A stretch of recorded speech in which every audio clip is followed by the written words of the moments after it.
ಊರೇ ಹೆತ್ತ ಮಗ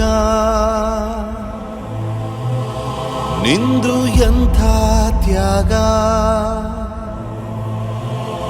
ನೀನು ನಮ್ಮ ಪಾಲಿಗೆ ಎಂದು ದೇವ್ರಯ್ಯ.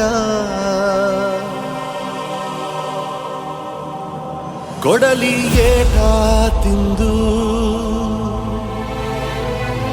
ನೆರಳ ನೀಡೋ ಮರ, ನಿಂದು ಕಾಲ ಮುಗಿದರು ನಿಲ್ಲದು ಅಧ್ಯಾಯ. ಪುಣ್ಯಾತ್ಮ ಪುಣ್ಯಾತ್ಮ ನೀನಯ್ಯ ಪುಣ್ಯಾತ್ಮ. ನಿಂದು ತಾಯಿ ಗುಣ ತೀರೋದಿಲ್ಲ ಋಣ, ನೀನು ನಮ್ಮ ಪಾಲಿಗೆ ಎಂದು ದೇವ್ರಯ್ಯ. ತಾನು ನೋವ ನುಂಗಿ ಜೀವ ನೀಡೋ ಮಗ, ನಿನ್ನ ಪಡ್ಕೊಂಡಿ